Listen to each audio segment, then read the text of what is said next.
On était donc à la page 47 du Jardin de la Foi. Et on démarre. Bessiata d'Ishmaïa.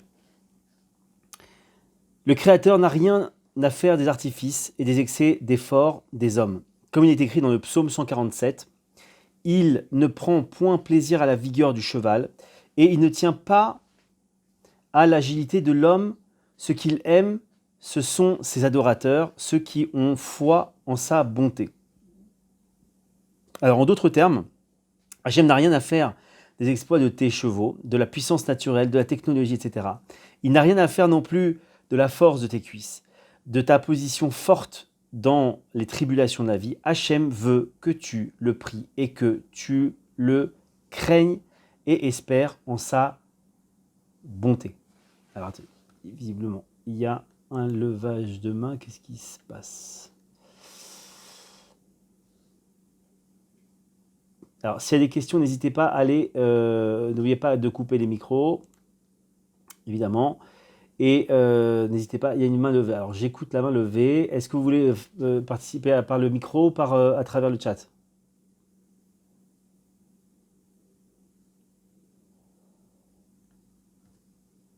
Non, oui. Alors, je continue, Bessat Hachem.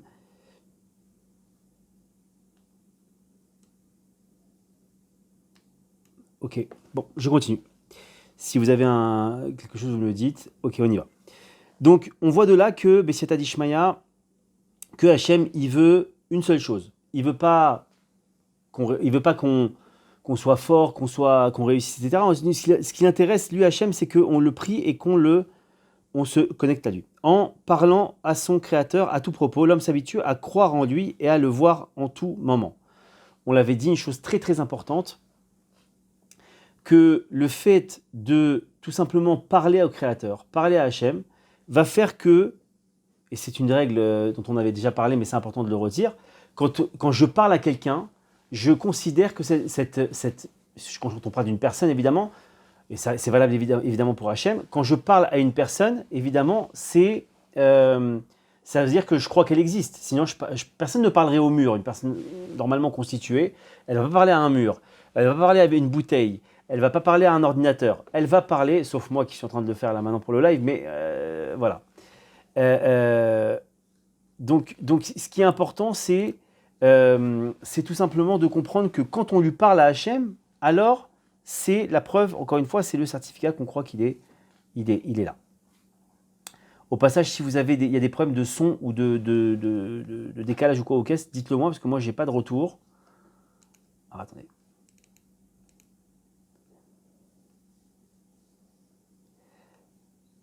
Ok, parfait. Alors, je rappelle que c'est la page 47, d'accord, du Jardin de la Foi.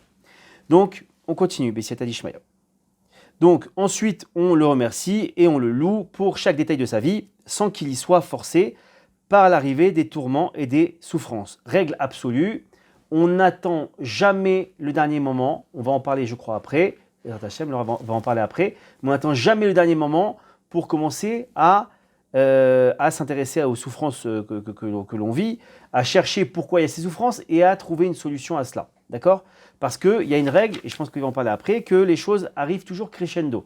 C'est-à-dire que Hachem ne démarre jamais une souffrance très lourde d'un coup. Elle a toujours un démarrage qui se fait petit à petit et qui augmente de manière croissante, je ne me trompe pas, et ça permet tout simplement de réveiller l'homme si aux étapes précédentes il n'était pas réveillé. Alors on continue, page 48.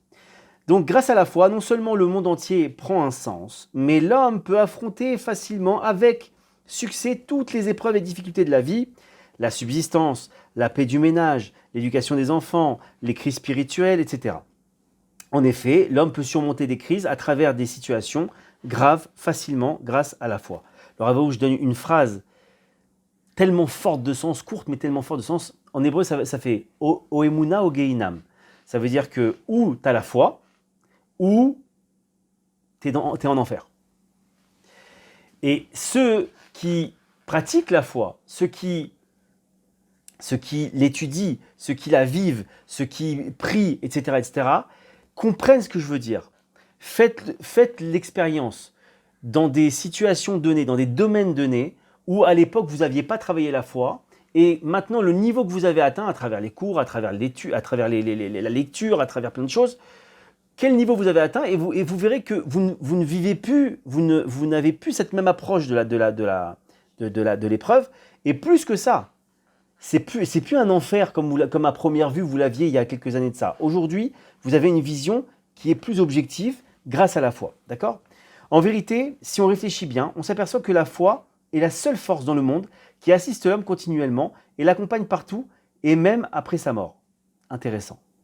Sans la foi, on va voir après, sans la foi, l'homme reste désemparé et sans recours devant de nombreuses situations et épreuves qui pourraient briser ses forces et détruire sa vie. Sachez mes chers amis, je me permets de faire la parenthèse, vous savez que ce monde ici-bas est un monde, une préparation au monde d'après, qui est le Olam Haba en hébreu, et que tout ce que nous traitons ici, tout ce que nous corrigeons ici, tout ce que nous faisons grandir à travers nos traits de caractère, à travers notre foi, etc., c'est des choses qu'on va garder pour l'éternité. Mais c'est aussi valable pour les parties qui sont moins bonnes, on va dire les parties, comment dirais-je, tous les défauts, toutes les attirances, etc. Certains commentateurs disent que en fait, l'enfer, c'est en fait que la personne, elle se retrouve avec les mêmes tentations, les mêmes attirances pour l'argent, pour les femmes, pour la nourriture, pour ce que vous voulez.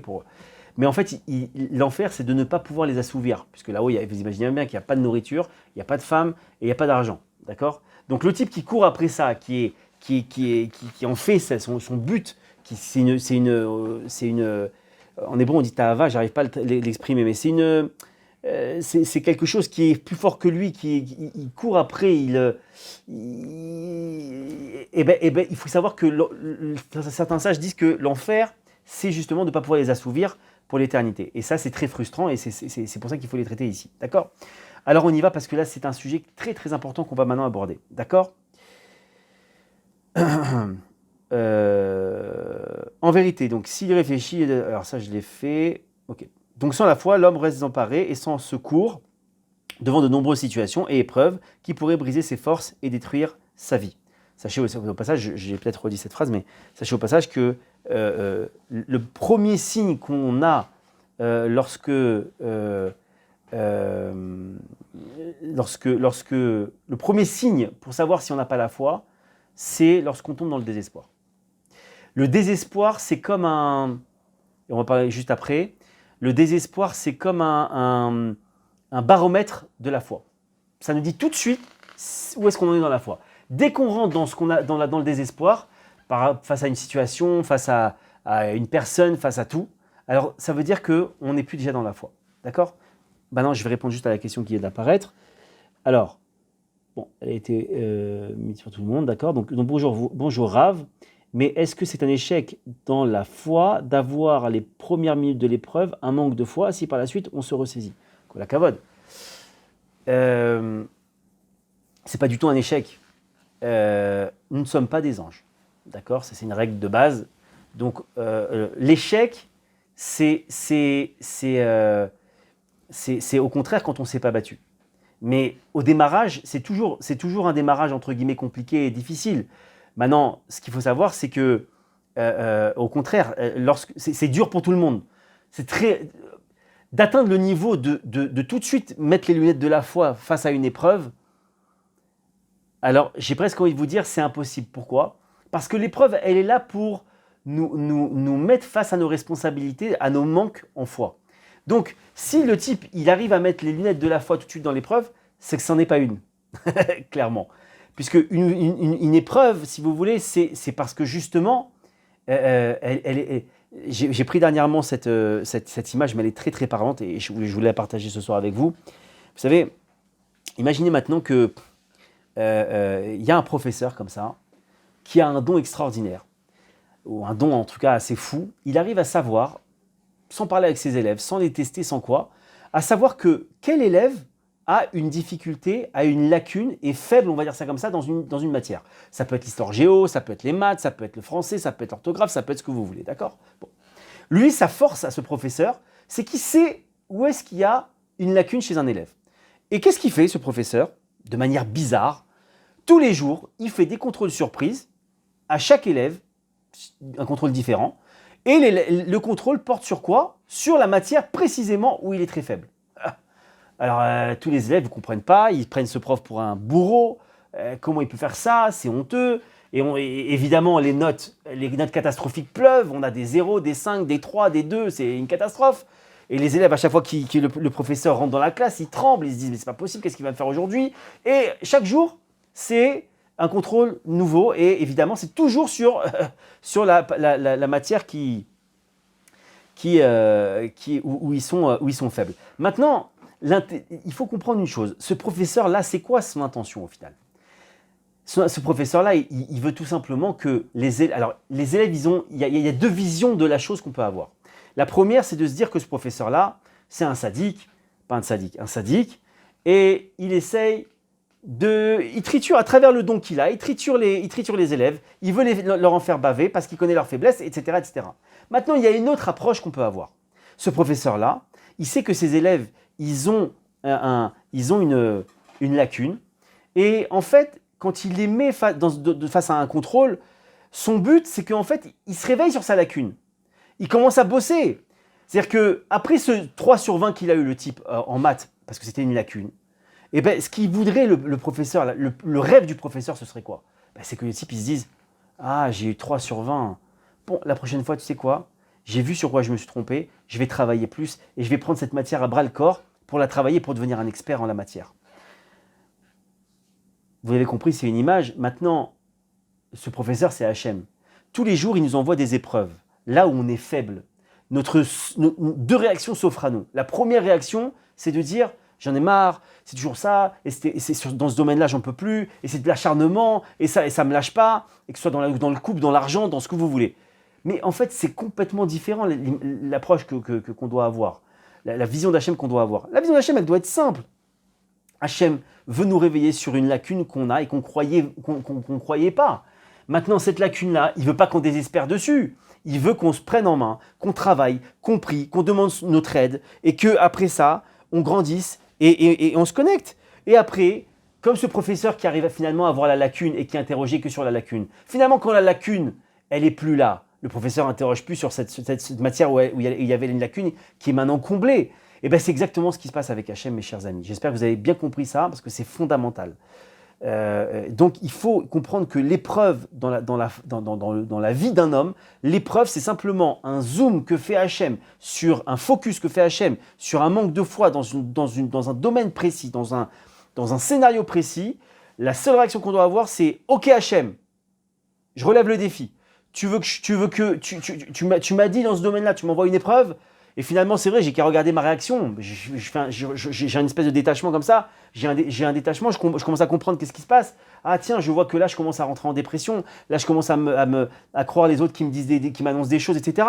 Et toutes ces choses-là, elles vont faire que je me prends en main et je me dis, tiens, ok, maintenant je sais quel niveau j'ai. J'ai 5 sur 20 dans cette matière-là, j'ai pas de problème. Je sais que dans cette matière-là, il faut que je bosse comme un fou. Bosser comme un fou, c'est étudier, c'est prier Hachem de toutes ses forces pour qu'il nous sauve. Ok? Voilà. On continue. Le désespoir et les crises proviennent d'un manque de foi. Et voilà, on y était et on y revient. L'homme acculé à une situation qui lui semble insolvable perd alors tout espoir. Exactement ce qu'on a dit. Mina Shamim, je n'ai pas lu la suite. Mais celui qui possède la foi sait qu'il n'existe aucune situation au monde, d'où le Saint béni soit-il, Hachem donc, peut l'extirper. Intéressant de comprendre que la foi, elle démarre par le fait d'être sûr et certain que Hachem, il peut me sauver de n'importe quelle situation, même la plus folle, la plus extrême, la plus catastrophique, la plus les médecins ont dit que, d'accord? On y va. On voit d'où le roi Hiskiaou Meler. Hiskiaou, c'était un roi d'Israël qui avait un niveau de foi extrêmement élevé. Nos sages disent que ça aurait dû normalement être le Messie, le Mashiach. D'accord? Il n'a pas fait pour d'autres raisons. Auquel le prophète, donc voilà, maintenant on va raconter l'histoire de Hiskiaou Meler. Un jour, il y a le prophète Nathan, si ma mémoire est bonne, qui est venu le voir et qui a prononcé contre lui, excusez-moi, je reprends. Donc le roi Hiskiyahu Amelech, auquel le prophète Yeshayahu, c'est faux, ils se sont trompés, c'est Nathan, si ma mémoire est bonne, je pense que je suis presque sûr. Nathan, non, Yeshayahu, effectivement, c'est moi qui me trompe. Yeshayahu, il est venu l'annoncer un décret de mort qui avait été prononcé contre lui. Qu'est-ce qu'il a répondu? Fils d'Amos, puisque Yeshayahu c'était le fils de Amos, du prophète aussi Amos, termine ta prophétie et sors d'ici. Je tiens une tradition de la maison de mon grand-père, donc le roi David, disant que même lorsqu'une épée est posée sur la nuque d'un homme, il ne doit pas désespérer de la miséricorde divine. C'est-à-dire qu'il ne désespère pas de la prière appelée miséricorde, c'est un autre nom de la prière, car même si selon les lois de la nature, tout espoir semble dérisoire, avec la prière, tout n'est pas perdu. Mes chers amis, il faut comprendre déjà une chose, l'image qui sort de là. Il faut comprendre ce que c'est le fil de l'épée sur le cou d'un homme. On est dans une situation où il y a à peu près 120% de chances que l'homme meure. Clairement, le fil de l'épée, il est là. C'est pas qu'il a entendu un procès et que bientôt, peut-être, il va passer sur la potence. Là, il y a le fil de l'épée sur le cou, quoi. Ça y est, dans quelques secondes, il n'y a plus de tête.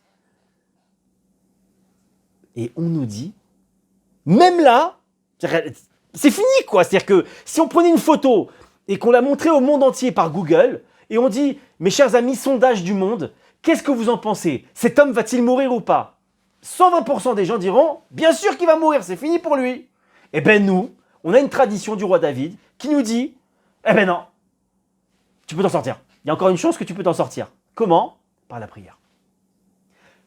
Pourquoi? Parce qu'on l'a dit juste au-dessus, Hachem peut tout, et Hachem, même une situation folle, extrême, impossible, etc., il peut nous sauver. D'accord? Et c'est ça la leçon de ce que vient de dire Hiskiyahu Amelech au prophète. C'est incroyable, mes chers amis. Il faut comprendre que de là, et c'est pour ça qu'on disait que le désespoir, c'est une catastrophe, et c'est le baromètre du fait qu'on n'ait pas la foi. Parce que si on a la foi, même si le désespoir, même si tout le monde entier il nous dit « Mais c'est fichu mon ami, c'est fichu, le fil de l'épée il est là, c'est fichu, impossible de s'en sortir ». Je ne désespère pas. Du roi David, je sais que je peux m'en sortir. Et je vais prier Hachem et il va me sortir. Parce que j'y crois. Et on continue. Lorsque l'homme renforce sa foi à travers les épreuves et les situations difficiles, B'Siyata Dishmaya, qu'il sait qu'elles proviennent de la providence divine et non pas du hasard et de la nature, et qu'il se tourne vers Hachem, à la suite de son affermissement dans la foi, il traverse alors ses difficultés avec succès. Il est en train de nous dire, mes chers amis, qu'une des grandes difficultés des épreuves, c'est de garder la tête froide, de ne pas regarder les acteurs, les médecins acteurs, les banquiers acteurs, les policiers acteurs, les contrôleurs du fisc acteurs. Mais la seule chose qu'on doit regarder, c'est Hachem est derrière tout ça. Non seulement il est sauvé des tourments, à partir du moment où il se dit tout ça, du vent, du flanc, papier mâché, du carton, de l'illusion, ce que vous voulez. Qu'est-ce qui se passe? Badaboum, magie. Non seulement il est sauvé des tourments de ce monde, mais ses douleurs l'élèvent et l'enrichissent. La principale est qu'en surmontant les souffrances, il mérite de connaître Hachem, ce qui est le but ultime de sa venue dans ce monde. S'approcher d'Hachem sans s'écarter de lui est aussi le but des souffrances supportées dans ce monde. Mes chers amis, la question que vous devriez me poser maintenant, c'est mais je ne comprends pas, en quoi il connaît Hachem? Tout simplement, il connaît Hachem parce que en ne voyant plus que Hachem et en comprenant que tout est illusion, il vient de montrer qu'il connaît Hachem. Connaître Hachem, c'est prendre conscience qu'il n'y a que lui. Quand on met un personnage entre Hachem et nous, on n'est déjà plus avec Hachem. D'accord? C'est plus déjà Hachem. Bon, on continue. Et donc il est écrit dans les causeries de Rabbi Nachman, bon, ils l'ont mal traduit, mais peu importe. Celui qui vit sa foi vit pleinement et ne connaît constamment que le bien, car il est évident que son bon comportement l'aide favorablement, mais lorsque ce n'est pas le cas, c'est-à-dire qu'il subit des souffrances que Dieu nous en garde, il sait qu'Hachem le prendra en pitié et que finalement tout sera pour le mieux. Tout provient d'Hachem et tout est bien.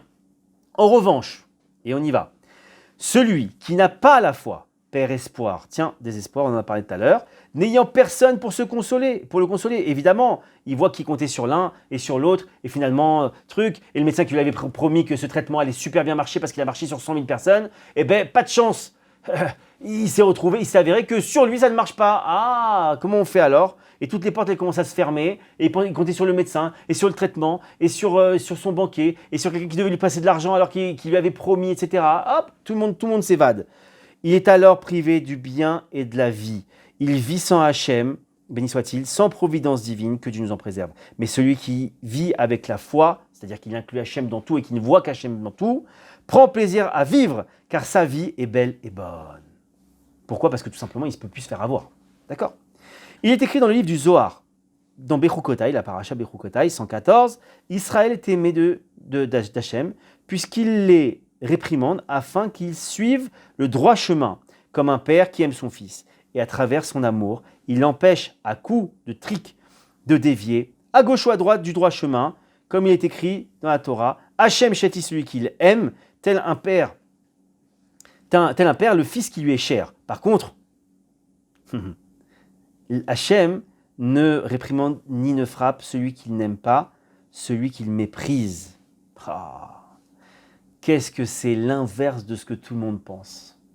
Combien on pense que parce qu'on vit des épreuves douloureuses, difficiles, qu'on souffre, je fais exprès d'utiliser des mots qui ne devraient même pas exister, et combien on a l'impression que au contraire, les bienheureux, les bien-aimés d'Hachem, ceux qui ont la santé, l'argent, la réussite, aucun problème, des enfants qui filent droit, une maison bien rangée, avec des meubles partout, Ikea, tout est nickel, tout est, comme on dit en hébreu, chalak, il n'y a rien, une autoroute, aucun péage.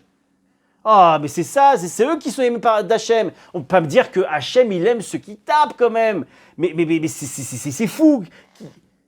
Mais non, mes chers amis, parce que les coups d'Hachem, ils ne sont pas là pour nous faire souffrir. Les coups d'Hachem, ils sont là pour nous réveiller et nous ramener sur le droit chemin. C'est exactement comme un berger qui a des moutons et qui les taperait parce qu'il s'écarte du droit chemin. C'est gentil, c'est pas gentil, c'est sadique, mais pas du tout. C'est génial, parce que si cet agneau-là, il s'écarte du droit chemin, directement dans les mâchoires du loup, c'est fini. Alors c'est quoi? C'est mieux un coup de bâton et il rentre dans le droit chemin et sa vie est sauve? Ou alors les mâchoires du loup? Faites un choix. Je sais pas. Moi, je préfère les coups du berger. Et en plus, ils sont faits avec amour. La racine de toutes les souffrances réside dans le fait que l'homme ignore qu'il est créé et envoyé dans ce monde pour accomplir une mission, que sa vie ne lui appartient pas. Ah, il y en a qui en est refroidi là. Hein. Et à plus forte raison, le reste du monde. Alors c'est la grande déception. Le monde ne nous appartient pas. Et pire encore, notre vie ne nous appartient pas. Et on doit accomplir une mission. Pourquoi c'est important de savoir qu'on doit accomplir une mission? J'arrive tout de suite pour la question. On a une mission, d'accord, à remplir. Cette mission, on doit comprendre que on doit la faire coûte que coûte. Ça doit être notre raison de vivre. Et tout le reste, on doit faire abstraction de ça. Donc si on a ça, on en a déjà parlé de la mission, donc je ne vais pas redévelopper ce soir, mais en tout cas, sachez que c'est très important de comprendre qu'il y a une mission. Maintenant, on continue. Donc je regarde juste, je crois que j'ai une question. Alors, ok, donc je ne comprends pas. Alors, à quoi sert-il de choisir le meilleur spécialiste? Ok, donc là j'ai une question qui vient d'être posée, puisqu'on nous parle de... donc on me pose la question, dans ces cas-là, il faut que... pourquoi on nous dit de choisir le meilleur médecin ou le meilleur avocat, le meilleur docteur, etc. Bon, dans le cadre du médecin, on va répondre, ce sera peut-être plus simple déjà avec le médecin. Sachez que, c'est rigolo, mais vous allez voir que ça répond tout de suite à la question. Vous savez que plus le médecin est grand, et on va en parler sûrement dans la foi, si sa mémoire est bonne, il en parle, plus un médecin est grand, et plus il est accompagné d'un ange qui a un pouvoir, on va dire, de guérison, à qui Hachem a donné un pouvoir de guérison important. Et le plus grand des professeurs, dans son domaine, est accompagné, lui, directement de Raphaël. Raphaël, c'est l'ange par excellence de la de la guérison. Donc, effectivement, aller voir un grand médecin, par exemple, c'est pas le médecin qui nous intéresse. C'est l'ange qui a envoyé Hachem à côté de lui pour nous guérir. Et donc, parce qu'il sera l'intermédiaire d'Hachem. Mais c'est juste ça, le fait quand on dit aller voir un grand médecin, le plus grand médecin du monde, c'est parce que tout simplement Hachem lui a donné plus de pouvoir, lui a transmis plus de pouvoir de guérison. Mais ça reste encore Hachem derrière. Voilà, c'est important, je faisais juste la parenthèse. Hop. Et la page, je répète, 49. D'accord? Ok. Donc on continue. Cependant, pour l'homme croyant, qui sait qu'il fut créé, en bas de la page, qui sait qu'il fut créé, la vie est simple et très agréable. Il s'efforce d'accomplir sa mission et tente de comprendre la volonté de celui qui l'a envoyé. Il n'est pas nécessaire d'utiliser de grandes souffrances pour le guider. De tout petits tourments et quelques allusions suffisent pour lui qu'il prenne conscience de la bonne voie à suivre. Vous imaginez, mes chers amis, ce qu'il est en train de nous dire. Au lieu d'avoir des coups de massue hyper forts, il suffit de prendre conscience qu'on a une mission, de s'y atteler vraiment. Et lorsqu'on s'y est attelé vraiment,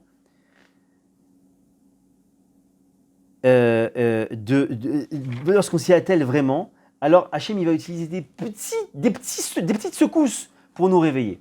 Des petites secousses suffiront. Au lieu d'avoir le grand boom, on va avoir des petites secousses. C'est extraordinaire. Pourquoi? Parce qu'on a juste commencé à comprendre qu'on est dans une mission et qu'on a commencé à se mettre au travail. Celui qui est privé de foi et pense qu'il est maître de sa vie peut décider seul du cours que sa vie prendra, mais sa vie n'est remplie que de souffrances et de tourments. Car à cause de son grand amour pour lui, on parle évidemment de lui-même, de son orgueil, Hachem n'arrête pas de le frapper jusqu'à ce qu'il comprenne les allusions et cherche la mission qui lui fut assignée dans ce monde. Mes chers amis, vous avez la réponse, en tout cas, à savoir quand il y a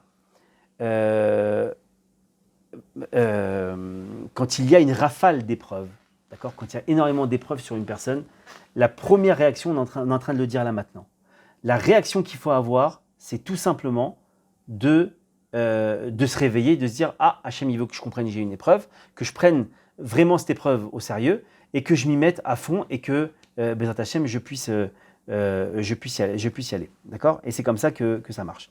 En vérité, non, on est où là? D'accord. En vérité, les coups qu'il reçoit sont un grand bien car ils lui permettent de prendre conscience de la finalité de sa vie. En revanche, celui qui ne réalise pas que les bourrades envoyées par Hachem servent à le redresser, Hachem cesse de le réprimander et de le châtier et le laisse dans son erreur. Malheur à lui et à son âme, c'est à son encontre que le livre du Zohar déclare que le Saint béni soit-il le méprise. Mes chers amis, on a tout inversé là. Parce que tout ce qu'on croyait que celui qui était heureux, c'est celui qui avait santé, richesse, réussite, autoroute, tout. Et pourtant, on va nous dire l'inverse. C'est celui-là, c'est lui-là que Hachem méprise. C'est le délaissé, c'est celui qui ne prend pas de coups, c'est celui qui croit, qui est dans son transat et qui se dit « Oh, elle est belle la vie, bah, disons, qu'est-ce qu'ils ont à souffrir les gens, mais moi je suis vraiment au top. » Eh ben, mon pauvre, t'es méprisé par Hachem. Je préfère des coups que être méprisé par Hachem. Enfin, personnellement, c'est un choix. D'accord? Il est écrit dans le Likutei Moharan, un livre de Rabbi Nachman de Breslev à Kadosh, le 206, la leçon 206, l'enseignement 206. Hachem, béni soit-il, a l'habitude d'appeler immédiatement l'homme qui perd son bon sens afin qu'il se reprenne. L'appel est différent pour chacun. Tantôt une allusion, pardonnez-moi, suffit.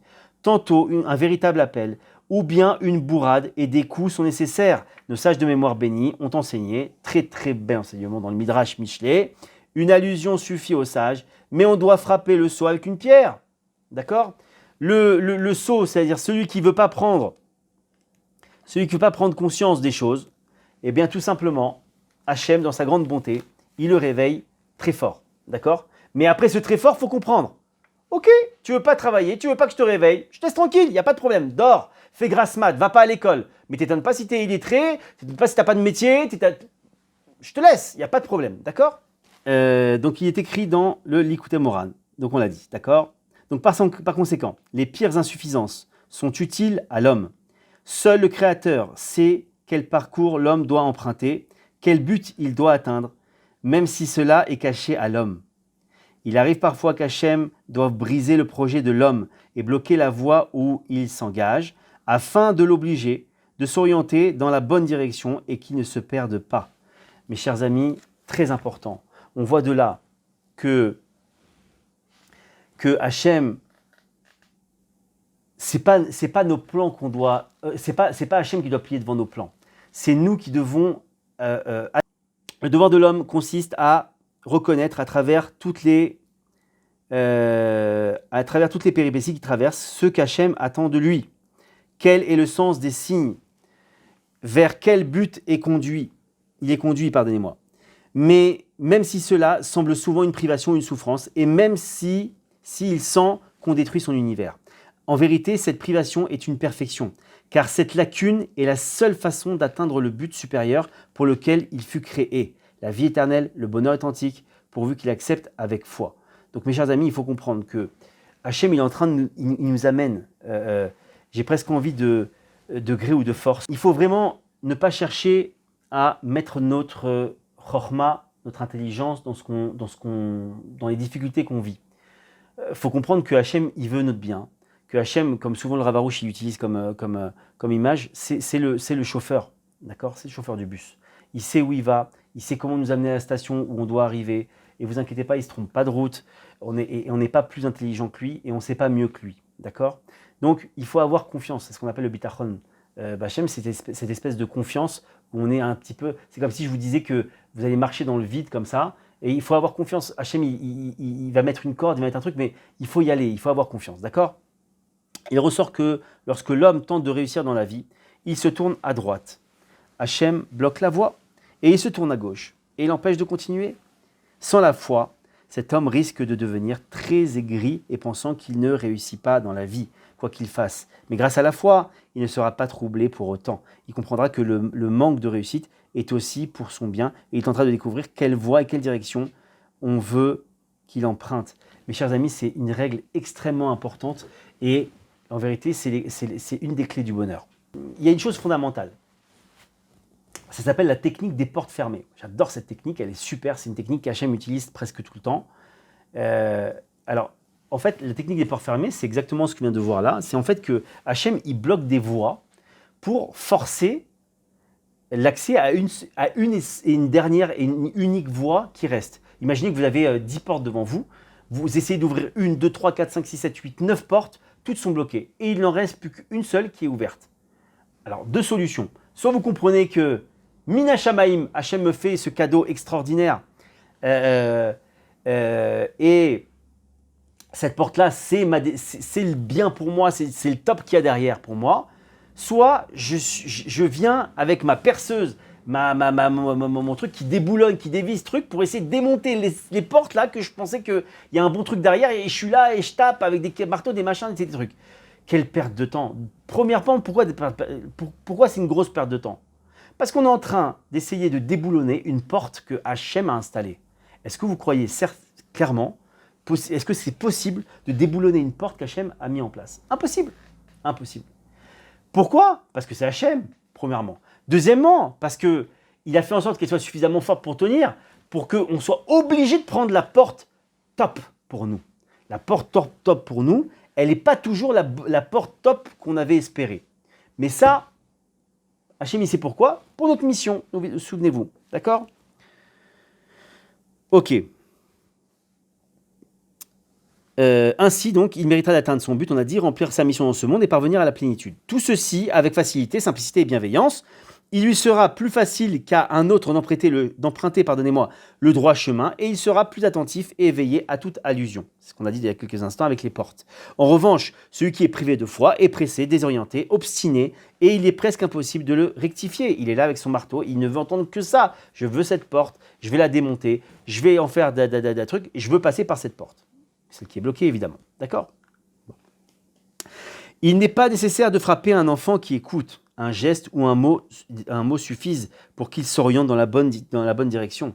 De là, on doit comprendre que, mes chers amis, vous ne voulez pas beaucoup d'épreuves dans la vie, ou très peu d'épreuves, ou pas d'épreuves. Non, pas d'épreuves, c'est pas bon signe. mais peu d'épreuves, ou en tout cas des petites secousses. On l'a dit, soyons des bons enfants, des enfants qui écoutent. D'accord ? Il en va de même pour l'homme qui possède la foi et qui sait qu'il n'est qu'une créature. Alors, créature, c'est quoi ? C'est parce qu'il y a un créateur. Donc, on est la création d'Hachem et il nous a créés pour quelque chose. Par contre, celui qui est privé de foi est comparable à un enfant qui croit en savoir plus que ses parents. Catastrophe, ça. Et qui ne se soumet pas. Mais bien sûr que non, papa. Je peux me coucher à minuit, il n'y a pas de problème. Puis une petite cigarette à 3 ans avant de dormir, c'est quand même pas un monde. C'est pas grave, quand même. 15 tablettes de chocolat, j'ai le droit d'en prendre. Et puis finalement, un petit verre de Javel, ça n'a jamais tué personne. Ça sent bon, ça a l'air pas mal. Bon, vous avez compris. Il se soustrait de leur autorité et celle des enseignants et choisit évidemment une vie facile. Évidemment, voilà. Et évidemment, le boom. D'accord ? Alors, j'ai une petite question. Est-ce que les épreuves peuvent venir du Satan et pas de Dieu ? Alors, bon, j'ai presque envie de vous dire. Alors la question c'est est-ce que les épreuves elles peuvent venir, j'ai envie de dire, que de Dieu ou est-ce qu'elles peuvent venir du Yetzer Hara, etc. Le Yetzer Hara est un ange. Un ange ne peut bouger une oreille, si je puis dire, que si Hachem lui a ordonné de faire. Donc tout est Hachem, même le Satan ou même le Yetzer Hara, comme vous voulez, c'est Hachem, d'accord ? Bon. Maintenant, le Yetzer Hara n'est qu'un outil d'Hachem. Donc, pour répondre à votre question, ce ne sera jamais une épreuve venant du Satan. Ça viendra toujours d'Hachem qui pourra utiliser le Satan, de toute façon, c'est ce qu'il utilise la plupart du temps, pour nous mettre dans l'épreuve. Mais c'est toujours Hachem. Voilà, je vous mets à l'aise. Il n'y a aucun doute. C'est toujours Hachem qui est derrière. D'accord ? Maintenant, bon, bref, on ne va pas débattre. Lorsque l'homme ne cherche pas à comprendre les allusions adressées par Hachem et qu'il ne médite pas sur ce qui lui arrive et sur la voie qu'on lui fait prendre, il vit dans un manque de communication avec le Créateur. Vous comprenez que c'est très important. Quand ça bloque, quand ça bug, quand la première porte que j'ai voulu ouvrir, elle est déjà bloquée, déjà on doit se dire « Hachem, tu m'as bloqué. Aide-moi à comprendre pourquoi tu m'as bloqué. Je comprends que c'est ta volonté, Hachem. J'ai pas assez de foi pour comprendre que c'est pour mon bien, Hachem. Il faut, comprenez, Hachem, il ne faut rien lui cacher. Hachem, ça doit être notre confident. Hachem, on doit lui dire ce qu'on n'arrive pas à faire pour lui demander à ce qu'il nous aide. Et donc, c'est fondamental que pour chaque chose, on demande l'aide d'Hachem. Et on avoue nos faiblesses. Hachem apprécie beaucoup ça. Il veut qu'on se confie à lui sur tout. Et quand on n'arrive pas à comprendre, souvent on dit « Ouais, mais je comprends rien, j'arrive pas, et j'essaye de méditer sur ce qui se passe, mais j'arrive pas, et j'en ai ras-le-bol, je laisse tomber, et puis truc. » Non, Hachem, il veut nous expliquer, mais Hachem n'est là, nous expliquera, entre guillemets, j'ai envie de dire, que si on lui demande. Hachem ne rentre dans la partie que si on l'y invite. C'est une règle absolue, mes chers amis. D'accord ? Des cieux, on tente de l'amener dans la bonne direction pour son bien, mais il s'obstine à s'orienter différemment. Donc ça, c'est le têtu qui va absolument ouvrir la porte 1, alors que c'est la 10 qui va être ouverte.